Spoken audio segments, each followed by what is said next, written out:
ഈശോയിൽ ഏറ്റവും സ്നേഹം നിറഞ്ഞവരെ, ജീവിതഗന്ധിയായ സംഭവങ്ങളിലൂടെയാണ് ഈശോ ദൈവരാജ്യത്തെക്കുറിച്ചുള്ള രഹസ്യങ്ങൾ ജനക്കൂട്ടത്തിന് പറഞ്ഞു നൽകിയിരുന്നത്.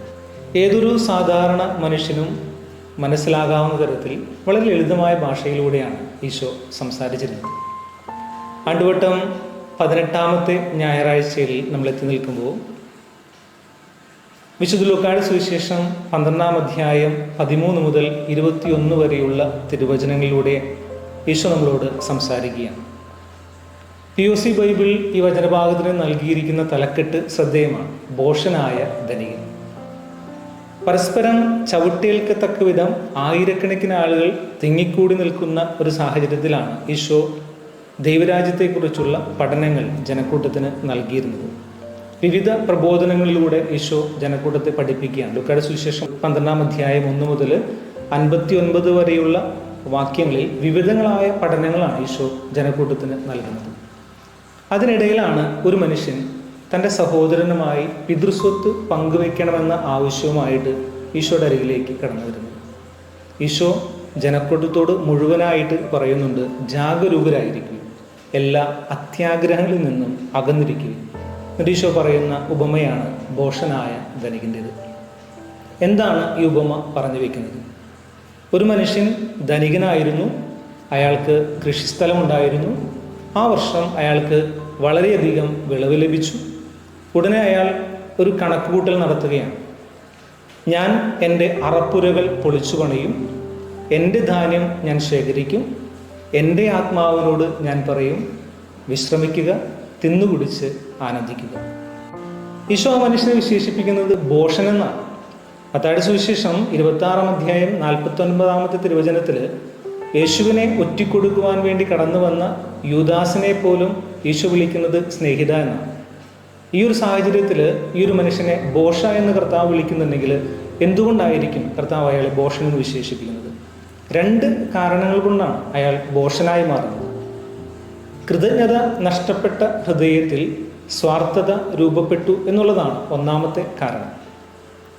അയാൾക്ക് സമൃദ്ധമായ വിളവ് നൽകിയ ദൈവത്തെയും അതിനുവേണ്ടി പണിയെടുത്ത തൊഴിലാളികളെയും അയാൾ മറന്നുപോകുന്നുണ്ട്.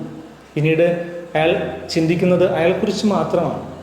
എൻ്റെ കൃഷിയിടം, എൻ്റെ ധാന്യങ്ങൾ, എൻ്റെ സമ്പാദ്യം, എൻ്റെ സമ്പത്ത്, എൻ്റെ ആത്മാവ്, അങ്ങനെ തന്നിലേക്ക് മാത്രം ചുരുങ്ങിപ്പോകുന്ന സ്വാർത്ഥതയുള്ള ഒരു മനുഷ്യനായിട്ട് അയാൾ മാറുകയാണ്. ചുരുക്കത്തിൽ കൃതജ്ഞത നഷ്ടപ്പെട്ടു എന്നുള്ളതാണ് അയാൾ ഭോഷനായി മാറുന്നതിനുള്ള ഒരു കാരണം. എവിടെ വായിച്ചു തോർക്കുന്നുണ്ട്, ഏറ്റവും കൃതജ്ഞതയോടെ ജീവിക്കുന്ന വ്യക്തികൾ ജപ്പാനിലുള്ള മനുഷ്യരാണ്. അവരെല്ലാ ദിവസവും ഒത്തിരിയേറെ പ്രാവശ്യം കണ്ടുമുട്ടുന്നവരോട് നന്ദി പറയുന്നുണ്ട്. അവരുടെ ഒരു പ്രയോഗമാണ് ഒക്ക ഗസാമ. അതിനർത്ഥം I am okay because of you. ഞാൻ എൻ്റെ ജീവിതത്തിൽ എന്തെങ്കിലുമൊക്കെ ആയിട്ടുണ്ടെങ്കിൽ അതിൽ നീയും പങ്കുവഹിക്കുന്നുണ്ട് എന്നാണ് അർത്ഥമാക്കുന്നത്. ചുരുക്കത്തിൽ ഏറെ കൃതജ്ഞതയോടെ ജീവിക്കുന്ന വ്യക്തികൾ. അതാണ് നമ്മുടെ ജീവിതത്തിൽ നിന്ന് നഷ്ടമാകുന്നതെങ്കിൽ നമ്മൾ ഓരോരുത്തരും ഈശോ വിശേഷിപ്പിക്കുന്നത് പോലെ ഭോഷനായ മനുഷ്യനായി മാറുകയാണ്. അതുകൊണ്ടാണ് തുടർന്ന് വരുന്ന വചനഭാഗത്തിൽ ലൂക്കായുടെ സുവിശേഷം 12-ാം അധ്യായം 22 മുതൽ 34 വരെയുള്ള തിരുവചനങ്ങളിൽ ഈശോ പറഞ്ഞു വയ്ക്കുന്നുണ്ട്: ദൈവപരിപാലനയിൽ ആശ്രയിച്ച് ജീവിക്കണമെന്ന്. അതോടൊപ്പം തന്നെ ഈ ഭോഷനായ മനുഷ്യനെ അങ്ങനെ വിശേഷിപ്പിക്കാനുള്ള 2ാമത്തെ കാരണം, ഈ ലോക ജീവിതത്തിനപ്പുറം ആത്മാവ് കടന്നു ചെല്ലുന്ന സ്വർഗത്തെക്കുറിച്ചുള്ള ഒരു ചിന്ത മറന്ന് ജീവിക്കുന്ന വ്യക്തിയായാൽ മാറി എന്നുള്ളതാണ്. ഇതാണ് 2ാമത്തെ കാരണം.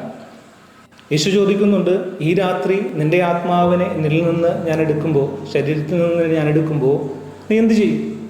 നിന്റെ ആത്മാവ് ഇന്ന് രാത്രി സ്വർഗത്തിലേക്ക് ഒരു യാത്ര ചെയ്യണമെന്നുണ്ടെങ്കിൽ ആ സ്വർഗത്തിൽ പ്രവേശിക്കുവാനുള്ള നിധി നീ കൂടെ കരുതുന്നുണ്ടോ എന്നുള്ളതാണ് ഈശോയുടെ ചോദ്യം.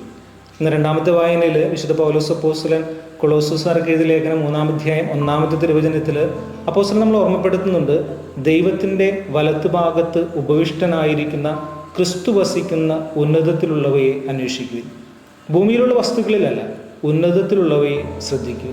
പൗലോസ് അപ്പോസ്തലൻ്റെ വാക്കുകളാണ്. ചുരുക്കത്തിൽ തുരുമ്പോ കീടങ്ങളോ നശിപ്പിക്കാത്ത, കള്ളന്മാർ മോഷ്ടിക്കാത്ത സമ്പാദ്യം കരുതി വയ്ക്കണം എന്ന് തന്നെയാണ് കർത്താവ് നമ്മളോട് പറഞ്ഞു വയ്ക്കുന്നത്. ഇത് മറന്നു ജീവിക്കുന്നവരെ ദൈവം തീർച്ചയായും വിശേഷിപ്പിക്കുന്നത് ഭോഷൻ എന്ന് തന്നെയായിരിക്കും.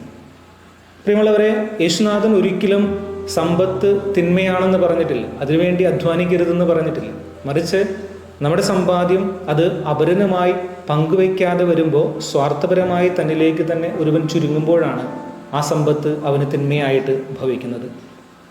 നമ്മുടെ കൂടെ ഈ ലോകത്തിൽ നിന്ന് കടന്നു പോകുമ്പോൾ നമ്മുടെ കൂടെ വരുന്നത് നാം സമ്പാദിച്ച സമ്പാദ്യമൊന്നുമല്ല, മറിച്ച് ഈ ലോകത്ത് നാം ചെയ്ത നന്മ പ്രവർത്തികളാണ്, അതിൻ്റെ ഫലങ്ങളാണ് നമ്മുടെ ജീവിതയാത്രയിൽ, നമ്മുടെ സ്വർഗത്തിലേക്കുള്ള യാത്രയിൽ നമ്മുടെ കൂടെ ഉണ്ടാവുക. അതുകൊണ്ട് തന്നെ ബുദ്ധിമാനായ മനുഷ്യൻ എന്താ ചെയ്യുക? അവൻ ഈ ലോകത്തിൽ ദൈവം നൽകിയ എല്ലാ നന്മകളും കൃതജ്ഞതയോടെ സ്വീകരിച്ചുകൊണ്ടത് പരസ്പരം പങ്കുവെച്ച് ജീവിക്കുകയും സ്വർഗത്തിൽ നിക്ഷേപം കരുതി വയ്ക്കുകയും ചെയ്യും. അതൊരിക്കലും കള്ളന്മാർ മോഷ്ടിക്കില്ല, തുരുമ്പോ കീടങ്ങളോ നശിപ്പിക്കില്ല.